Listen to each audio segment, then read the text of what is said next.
అందరికీ నమస్కారాలండి.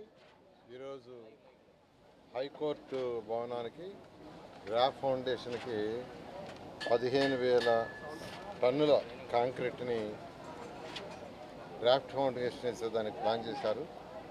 ఇది మొత్తం ఈ హైకోర్టు భవనానికి 65,000 టన్నుల కాంక్రీట్ రాఫ్ట్ ఫౌండేషన్ వేయాలి. ఆల్రెడీ 15,000 టన్నులు వేశారు. ఇవాళ 15,000 టన్నులు చేస్తున్నారు. ఇది పూర్తి చేయాలంటే 3 రోజులు పూర్తవుతుంది. ఈ విధంగా ఈరోజు ఎందుకంటే దీంట్లో ఈ యొక్క ఐకానిక్ భవన్లో మేజర్ ఏంటంటే రాఫ్ట్ ఫౌండేషనే, ఎక్కువ సమయం దానికే పడుతుంది. అది అయిన తర్వాత మిగతా యొక్క వర్క్ ఫాస్ట్గా అవుతుంది. మొత్తం 52 కోర్టు హాల్స్, 21 లక్షల చదరపడుగుల్లో దీన్ని కన్స్ట్రక్ట్ చేస్తున్నాం. బేస్మెంట్, గ్రౌండ్ ప్లస్ 8 ఫ్లోర్లు. It is a iconic building. దీంట్లో ఇది 2027 డిసెంబర్కి 2027 డిసెంబర్ అంటే వచ్చే సంవత్సరం డిసెంబర్కి ఇది పూర్తయ్యే విధంగా యాక్చువల్గా జరుగుతుంది. మేజర్గా రాఫ్ట్ ఫౌండేషన్ కానీ అయిపోతే మిగతా వర్క్ నార్మల్గా ఇది ఫాస్ట్గా అవుతుంది. ఇది 50 మీటర్లు ఎత్తుంటుంది, 50.45 మీటర్ల ఎత్తుండేది. ఒక గ్రౌండ్ ఫ్లోర్ ఏరియా 4.85 lakh. దీనికి ఈరోజు యాక్చువల్గా కాంక్రీటు స్టార్ట్ చేశారు.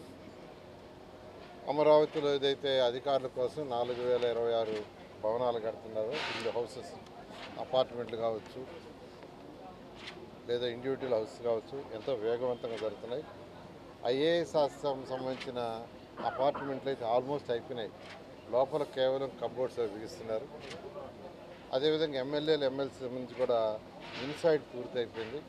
అయితే అవుట్ సైడు ఎస్టీపీ కానీ, రోడ్డు కానీ, క్లబ్ హౌస్, గ్రీనరీ, ఆ డెవలప్మెంట్ ఉంది. అది కూడా యాక్చువల్గా చేస్తూ ఉన్నారు. ఒక ఐఏఎస్ ఆఫీస్ నుంచి ఇండివిజువల్ బిల్డింగ్స్, తర్వాత మినిస్టర్స్ బంగళాలు కొన్ని చాలా అడ్వాన్స్ స్టేజ్లో ఉన్నాయి, కొన్ని ఇంకా చేయాల్సి ఉంది. అవి కూడా ఫాస్ట్గా చేస్తున్నారు. వీలైనంతవరకు ఇవన్నీ కూడా ఈ 4026లో 3,500 మార్చ్ ఎండింగ్ పూర్తయి ఏప్రిల్ అధికారులకు ఇచ్చే విధంగా చేస్తున్నాం. మిగిలిన 526 కూడా ఆ తర్వాత 1 or 2 months అంటే ఆ తర్వాత ఏప్రిల్ కానీ కొన్ని మేలో కొన్ని కంప్లీట్ చేస్తారు. ఈ విధంగా యాక్చువల్గా ఈరోజు అధికారులకు సంబంధించిన భవనాలు కానీ, హైకోర్టు కానీ, అదేవిధంగా అసెంబ్లీ 250 మీటర్లు ఎత్తిండే అసెంబ్లీ కానీ, అదేవిధంగా 5 ఐకానిక్ టవర్స్ అవి కానీ ఎంతో వేగవంతంగా జరుగుతున్నాయి. ఏదైతే ప్రజలకు మాట ఇచ్చినట్టు ఇవన్నీ కూడా 3 సంవత్సరాల్లో పూర్తి చేయడం జరుగుతుంది.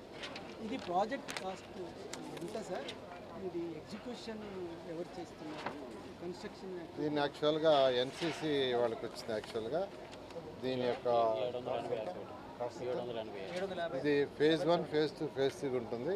ఫస్ట్ ఇప్పుడు సివిల్కి టెండర్ పిలిచారు. అది 750 కోట్లతో సివిల్ కన్స్ట్రక్షన్ జరుగుతుంది. తర్వాత దాని ఇంటర్నల్ ఇన్ఫ్రాస్ట్రక్చర్ అంతా ఉంది. అది సెకండ్ ఫేజ్లో కలవడం జరుగుతుంది. Okay, thank you.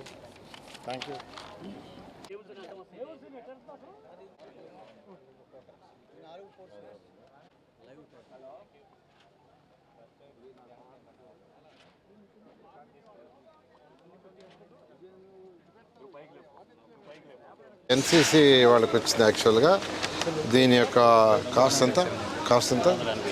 ఇది ఫేజ్ 1, ఫేజ్ 2, ఫేజ్ 3 ఉంటుంది. ఫస్ట్ ఇప్పుడు సివిల్కి టెండర్ పిలిచారు. అది 750 కోట్లతో సివిల్ కన్స్ట్రక్షన్ జరుగుతుంది.